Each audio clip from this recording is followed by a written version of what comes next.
Hi guys, welcome to Life Matters the Anna Didere. I'm super excited because it's been almost a year or a year plus that I've wanted to have this sit down with my guests.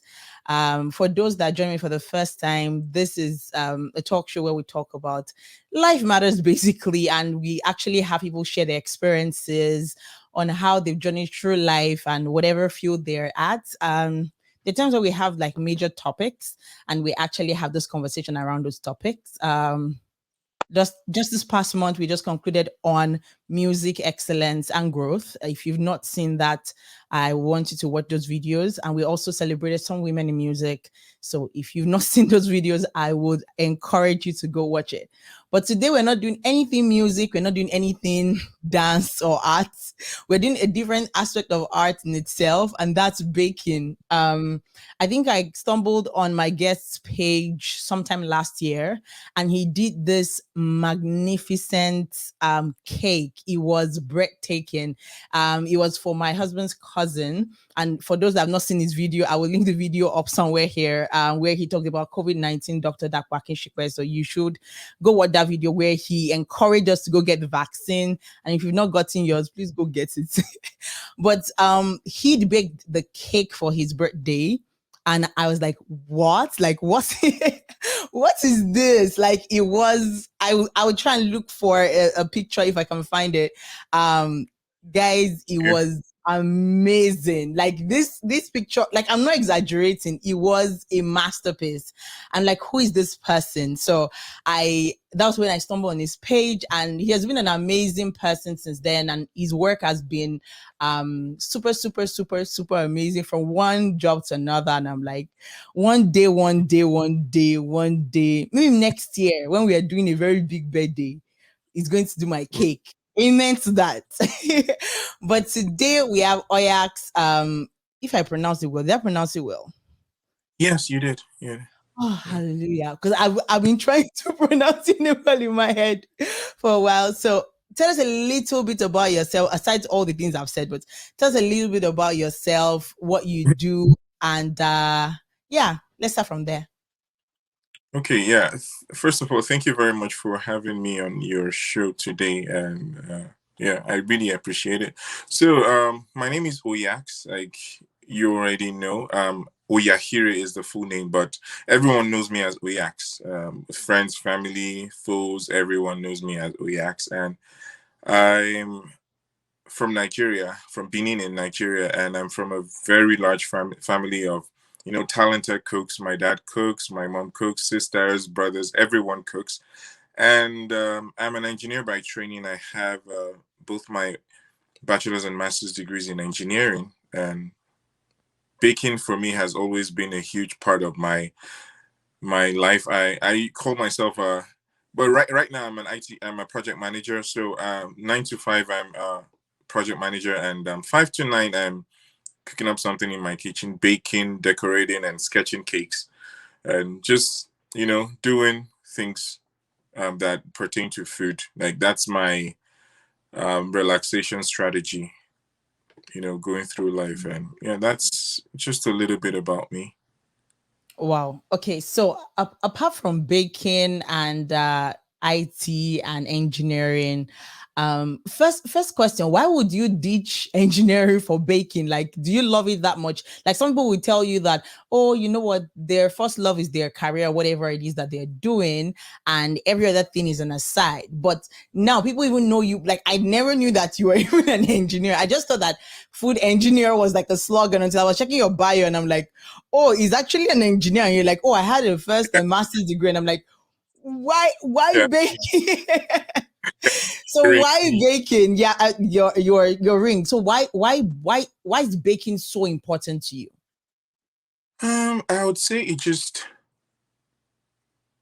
uh, well, it's something I find really interesting, right? Because how it all started was when I was turning 5. My sisters and her friends made my fifth birthday cake, and that was the first time I ever saw a stand mixer, right? So, and there's something about childhood impressions, like they tend to stick forever, right? So like even till today, I still have that image in my head because up until then, my sisters would, bake cakes using the manual process of the wooden spatula, mixing everything in the bowls. But this particular day, I saw a stand mixer for the first time in my life, and it was really, really fascinating from the baking, from the mixing to the baking to the leveling, the decorations, and all of that. I got prior to then, I had only seen them baked on undecorated cakes, but I got to see the process from start to finish. And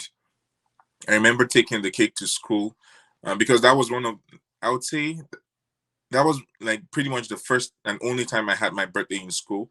Because usually my birthday, it's July 30th, so it's usually, off school period and all that. But my family just decided, oh, let's have him celebrate something in school. Then I was, I had I had this small school party, and everyone just kept saying, "Oh, wow, wow, this is a beautiful cake," and all that. And since then, I just thought, okay, I got really excited about the idea of baking, and I would watch baking shows. I would, just go through the magazines and the newspapers and just go through the baking, um, just go through the baking columns in the magazines and all that. And my mom noticed one day, and she's like, "Why do you always like going through the baking and the food section of the magazines and the shows? Because if you leave me in control of the TV, I would watch cooking shows from morning till night." And that was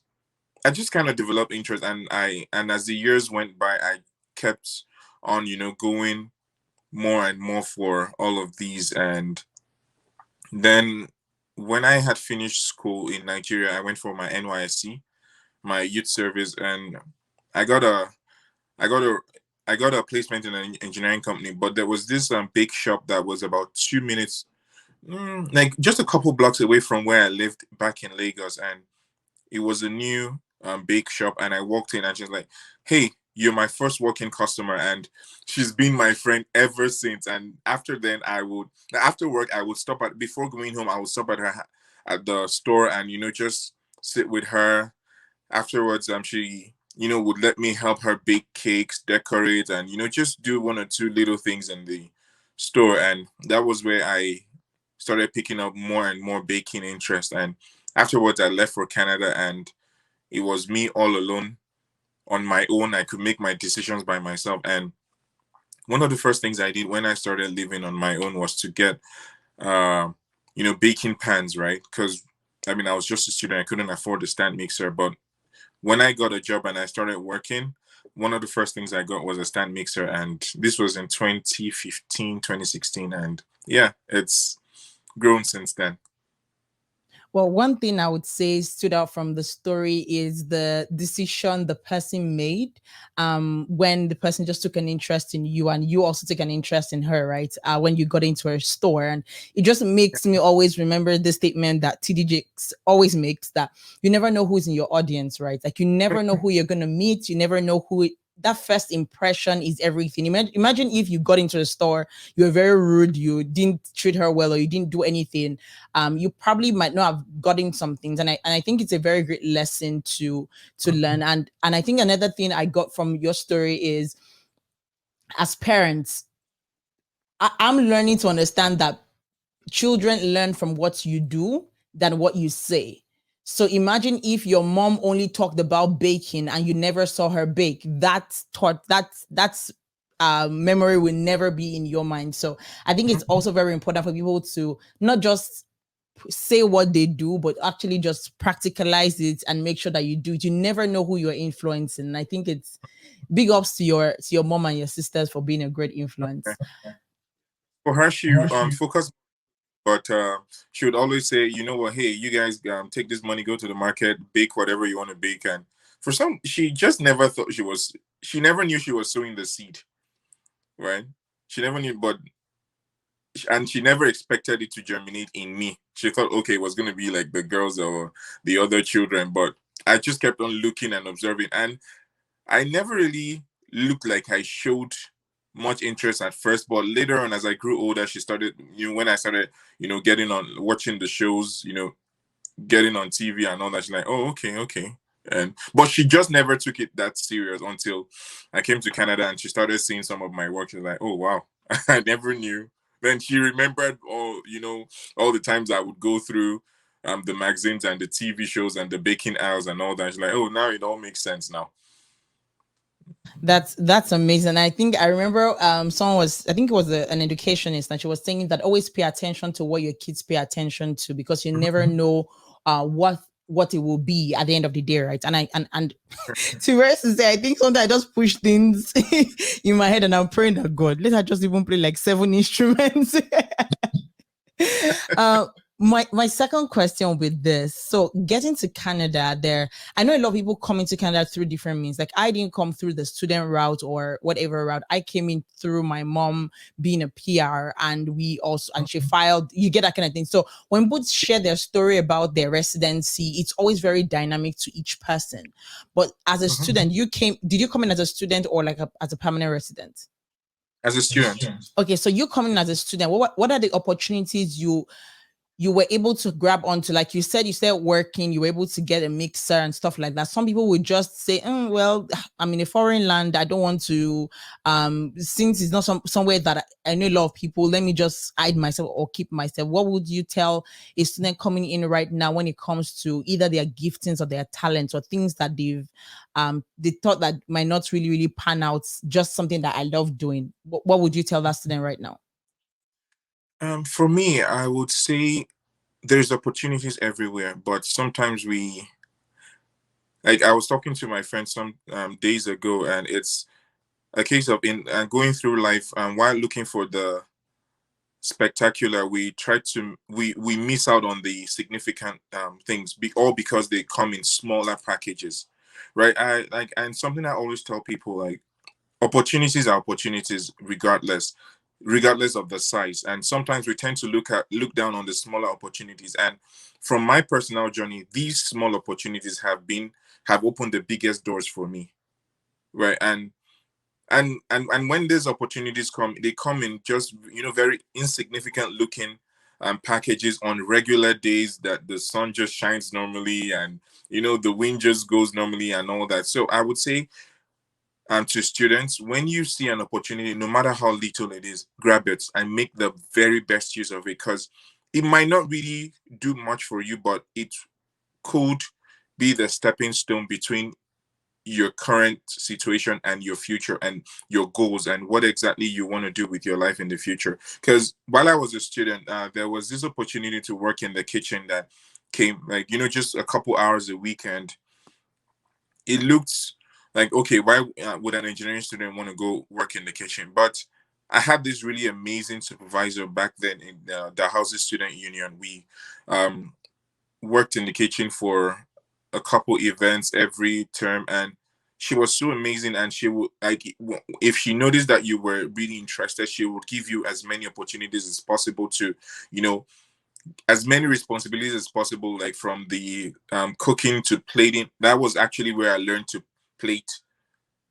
I started learning how to plate and decorate plates and food and all that. So I would say that was an opportunity for me, and I grabbed it, and I have no regrets at all. So always maximize every opportunity. What you think is too small might just be a seed that you need to water. So I think that's a very, very good lesson to learn. But my other side of that particular same question would be, were you not scared? Like, when you just come into a foreign land, you don't know anybody, you you're kind of your own, maybe family has always been around you most of the time, and now you're on your own. How did you take that big leap into, what, this is something I have a passion for, let me turn into a business? How did you go around that? I would break that question into two parts.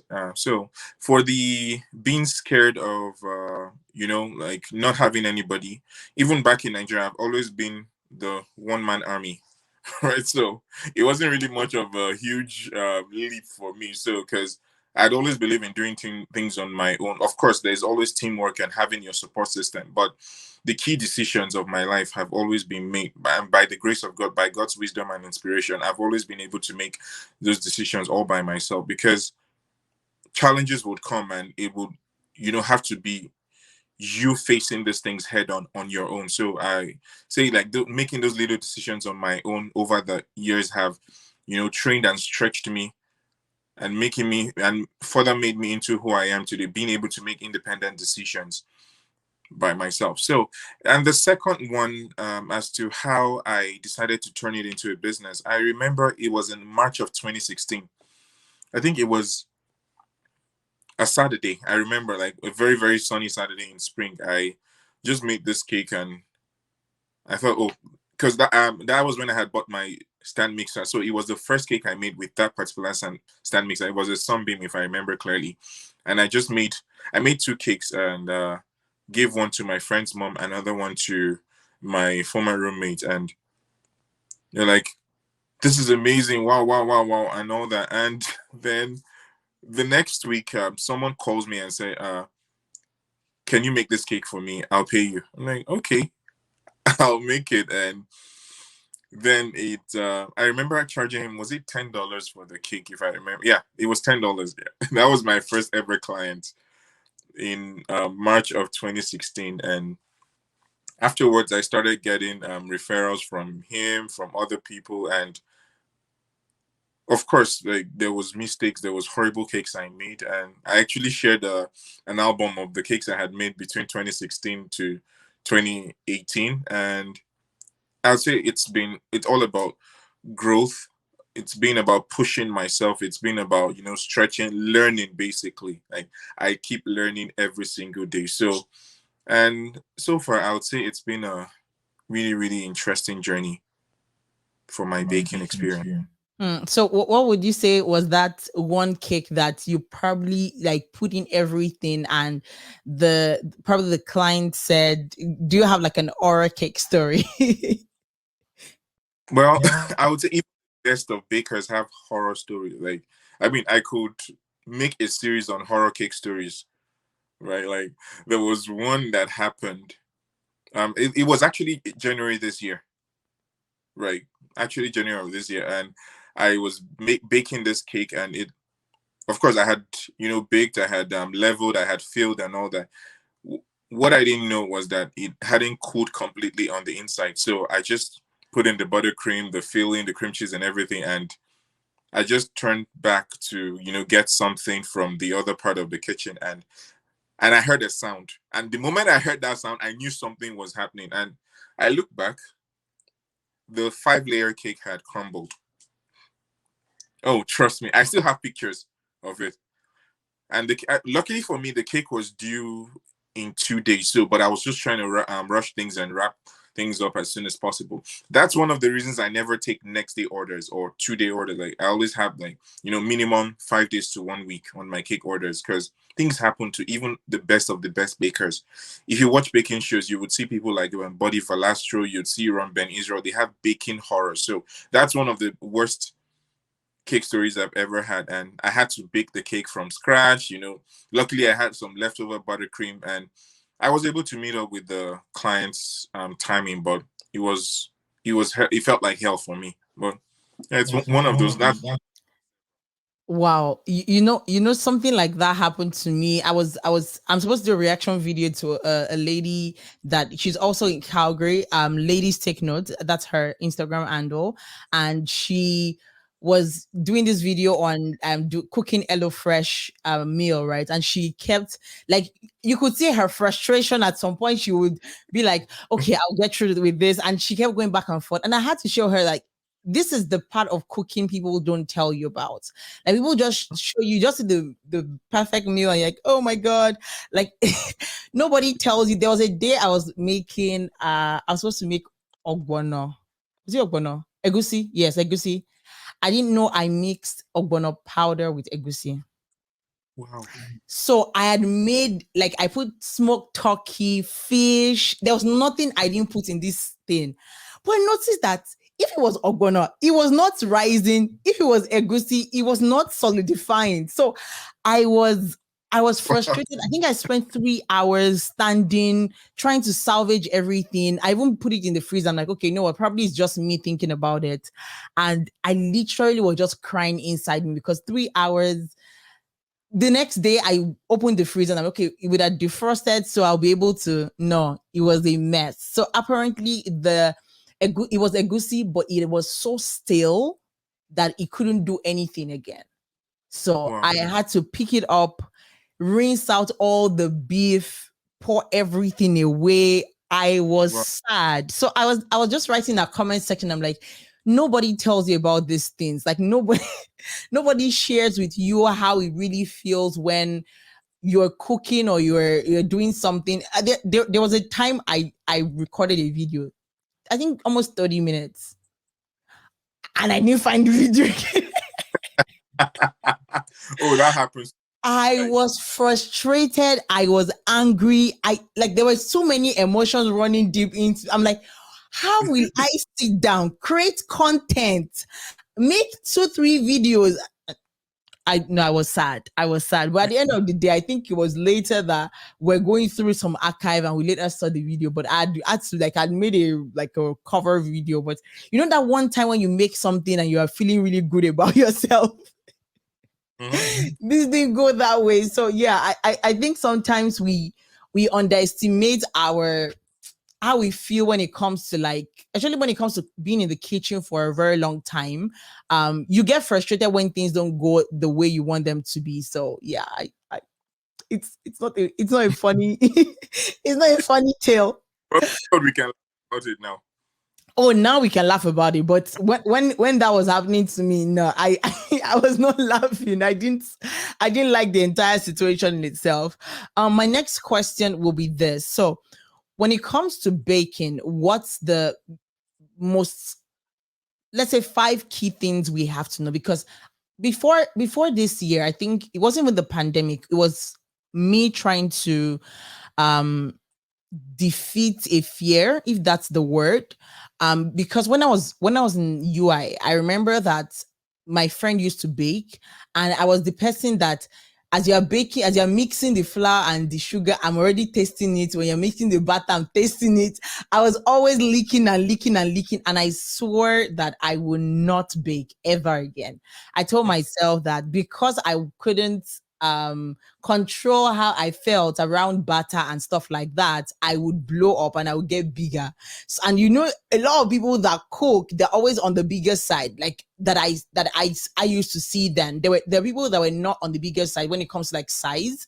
Yeah. But I always just saw like once this woman, she's always like probably 3, 4 times my size, and she's in the kitchen. So it just made me scared. And I told myself I would not bake until like for some months ago. And I said, you know what? I have to fight this fear. So I started baking. I think I did a bundt cake. I did a banana bread cake. I did a couple of cakes like that. I'm like, okay, this is not bad. It's not that bad. So so that was my fear. But what would you say are 5 things as a baker you have to know or you have to learn before saying I want to go into this either full time or as a business? Okay.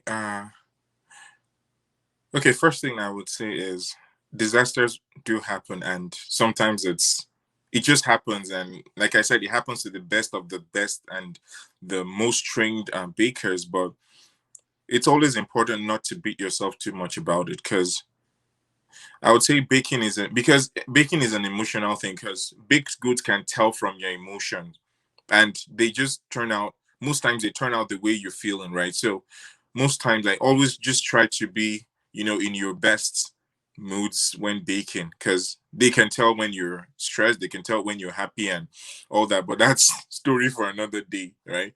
But and the second thing I would say is, I mean, it all depends on what you want to do.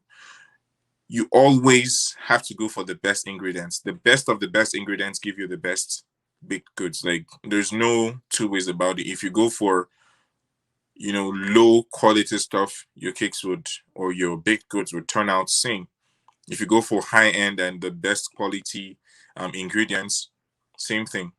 Like for me, I do not joke with things like my vanilla, my butter. Like, it has to be premium. And I mean, of course, like, I mean, you definitely have to pay the price. There's no shortcut to it, or trying to go cheap and, try and then expecting, like, around Ben Israel or style cake or great cake. No, it's not going to work. These people actually go for the best of ingredients. So it's something you need to, look out for, the quality of ingredients basically. And talking about quality control, you always have to be on tab with things like, okay, oh, my inventory. I'm checking out. Okay, I got this milk a couple days ago. Is it still fresh? What's the expiry date? Like, always have to be on, on your toes as to, the date of your ingredients, because most times as a baker you're dealing with eggs, with dairy products, with butter and stuff like that. You wouldn't want to poison your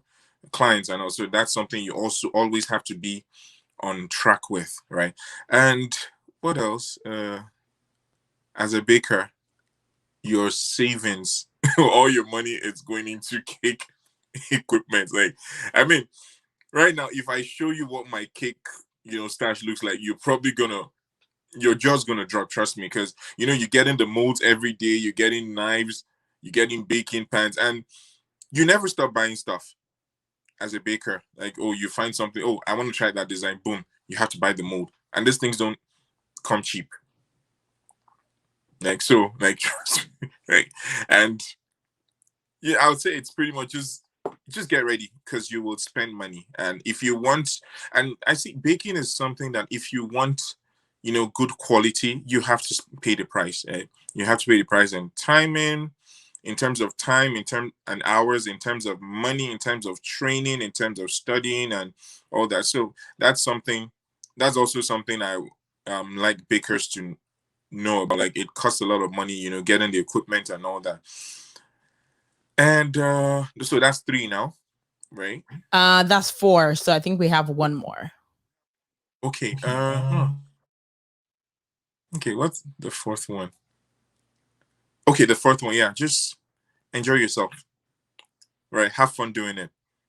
Like, see it as a hobby rather than as a chore, because when you get really busy, it's really easy to, see it as a chore. And when you see it as a chore, when you see baking and decorating as a chore, it's easy to get stressed and discouraged, right? And yeah, and that's something I've noticed. But you know just enjoy it. And the last, can I add one more? Can okay, and it's something I'm really happy for my baking community, that some of them have really pushed me, right? I have this particular one that really pushes me. Her name is Bubemi. Like, she's a baker here in Calgary too, and she pushes, right? And I would say to anybody who's about to start, baking, or who's already a baker, and never stop learning, right? Never stop learning. I see people's work, and it inspires me to learn more, to be better at what I do. Because no matter what you do, there's always a better way to do things. There's always a way to improve what you've done yesterday or what you're doing today. So read books, read articles, read blogs. I have lots and lots of baking books. The last time I checked, I had over 100 cookbooks. Yeah, both hard copy and yeah, mostly hard copy though. But yeah, there's a lot of them, and always keep learning and researching new techniques. And sometimes you might try something, and like, it just comes up with something really amazing. Like, for my birthday cake, I was trying a new recipe, and some people might say, oh, I don't want to waste ingredients. But if you're gonna grow as a baker, do not be afraid to waste ingredients. Like, I mean, I know it sounds silly, right? But it's something that has helped me, because from one of the cakes I made for my birthday, it was just me substituting one ingredient with another. I'm like, okay, let me try it out, and it was a hit. So I had heard about it before, but I'm like, okay, let me just try it, and just twist one or two things, and it was a huge hit for me. And yeah, that's it. So it's some never be afraid to learn and explore as a baker. Yeah, because Yes. sometimes the mistakes or the new stuff that you try out might just be what will put you, you know, on the pedestal, and just blow you out there. Wow, wow. I think even what you said just applies to life in itself. And one thing will be my take home, which will be never never gets let me use my own words. I should never get scared of wanting to, like, in quote, waste products. So even if I want to try out something, I should know that it's for me to get better, right? And it's not just me wasting, in quotes, like how I would think that, you know what, I'm just contemplating, I'll do it later, or I'll do this thing. So for me to know how to do it better, I have to actually practice it. And I think that's one key thing I will take home. Now, my next question will be, what made you go for the Great Canadian Baking Show? Because everybody would think, you're a baker, you have a business, so why go for a show? Why put yourself out there? What made you actually want to make that decision? And how was that particular period of your life like? Okay, it all started in the spring of 2020. Like everyone was home and all that, and I would say I wouldn't say there was any thing that happened. Like it was one of those things that just happened, and I just put in for. I just filled the application. I had done. It was just shortly after Easter.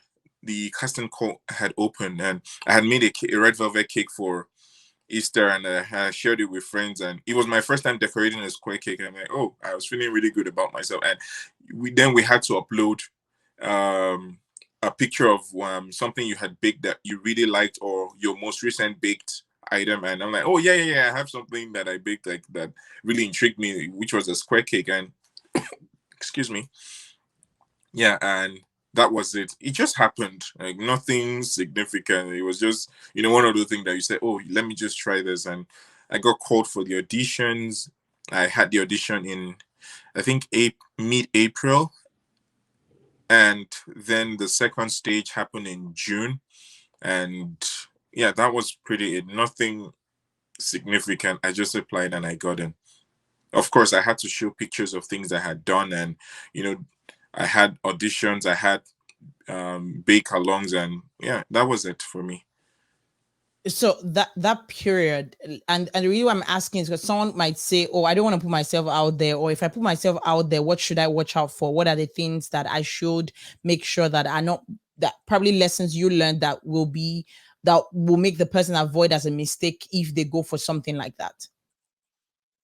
Okay, first things first, what these people look out for is originality, right? I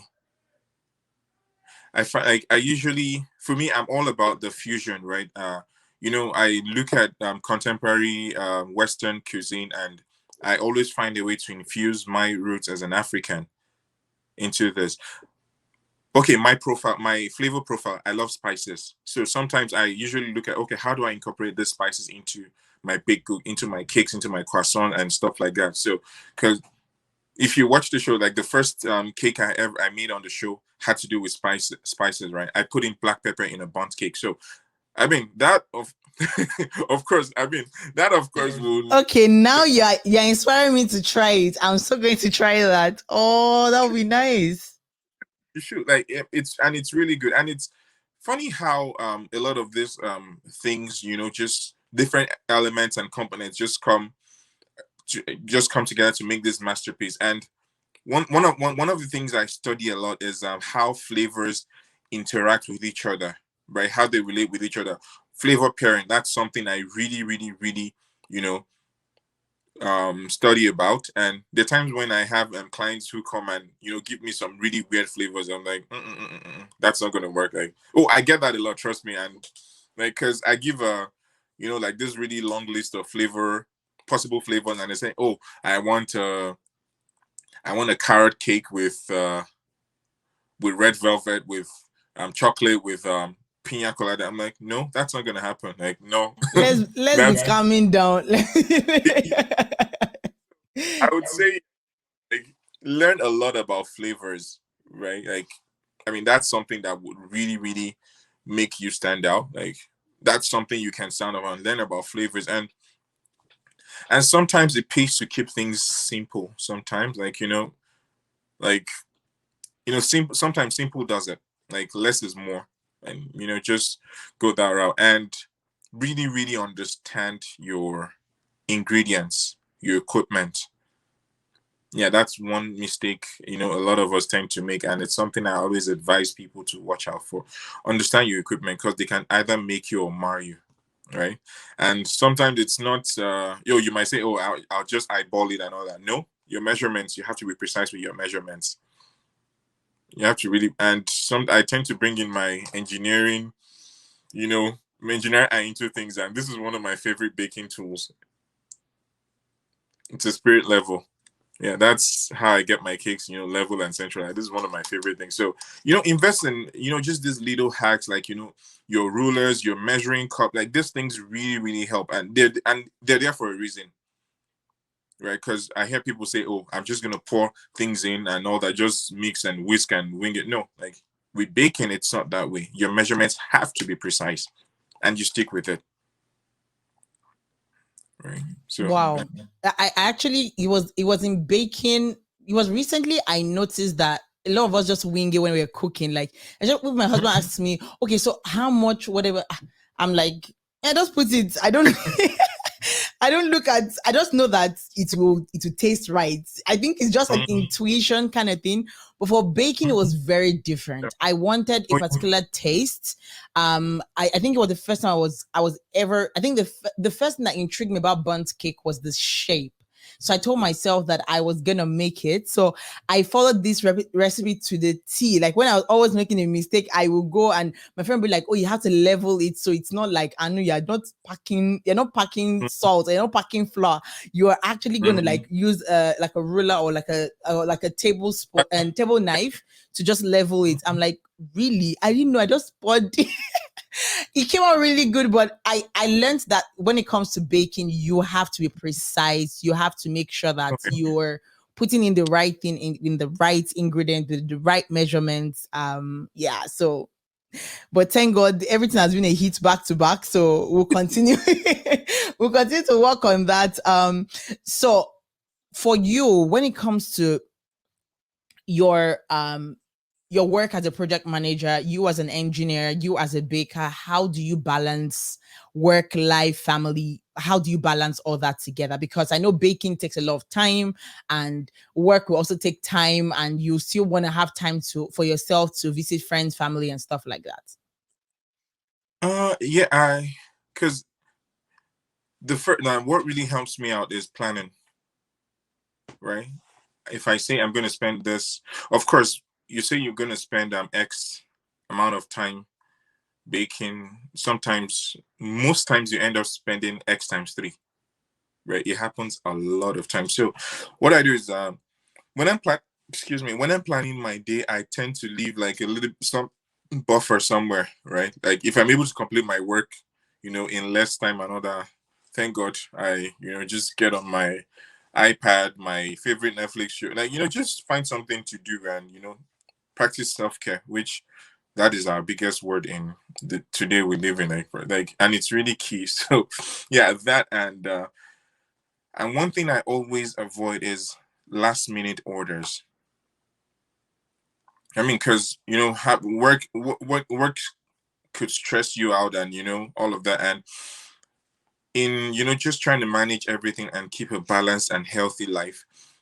I found out that because I was always taking last minute orders, like oh, I want something for tomorrow, I want something for today, and all that, and I realized that it was always stressing me out. Like I was always stressed, and after a lot of review and careful thoughts, I had to eliminate all of that from my timetable, and I realized that my quality of work increased drastically. I could actually spend more time designing and thinking a design through from initiation till execution and final product rollout. So that was one of the things that helped me.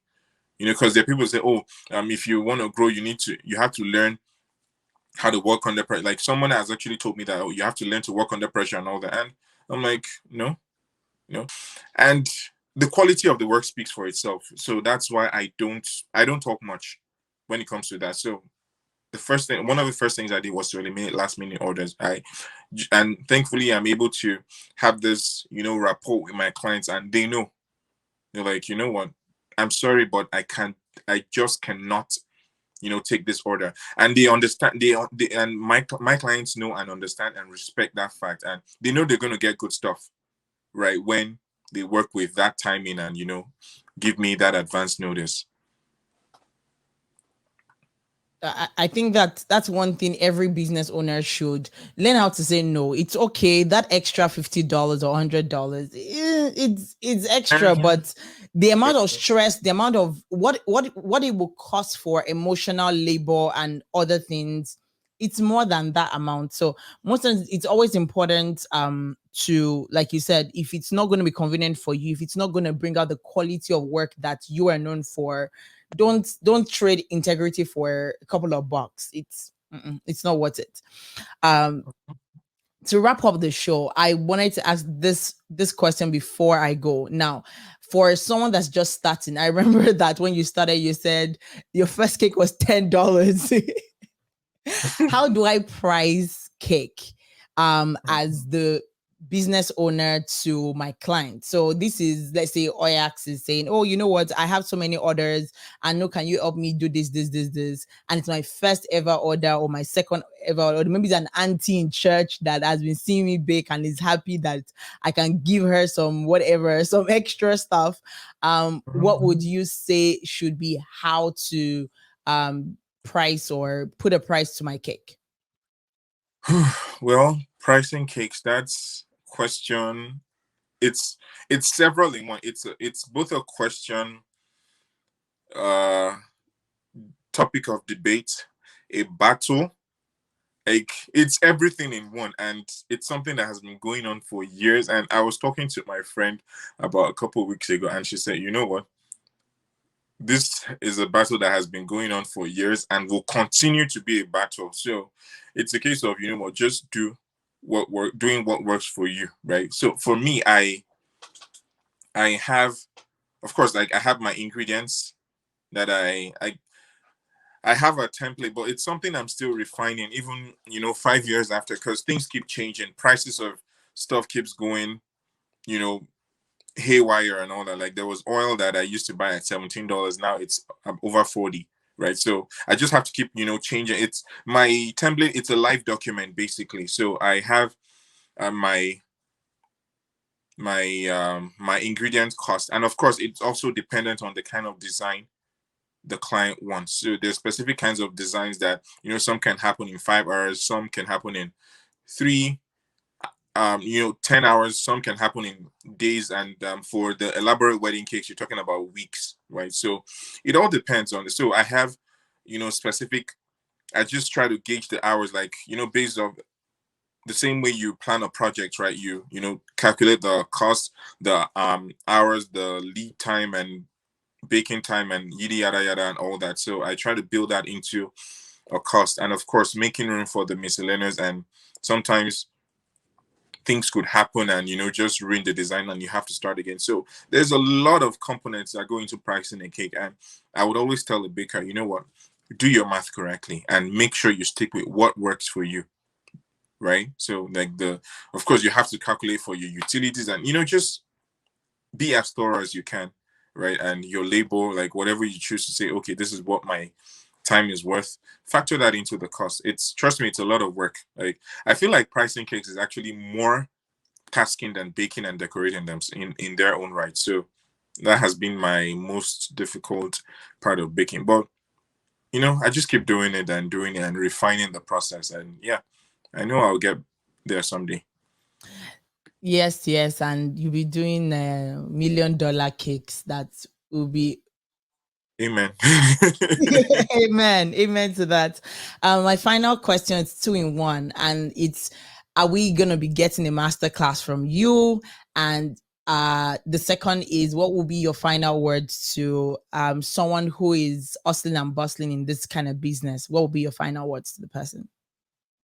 Well, master class. I've actually been nursing the thoughts for a while, but I mean, it's a lot of work, right? Like, having a master class, recording videos, creating content, it's a lot of work. And well, I'll say fingers crossed, but I mean, I'm still, but you just never know what could happen the next day, the next couple months, and all that. But I would say keep your fingers crossed. You just might find the master class, for me anytime soon. But yeah, that's the first part. And the second part is the second part of the question for people who are hustling and bustling in the baking business. And I would say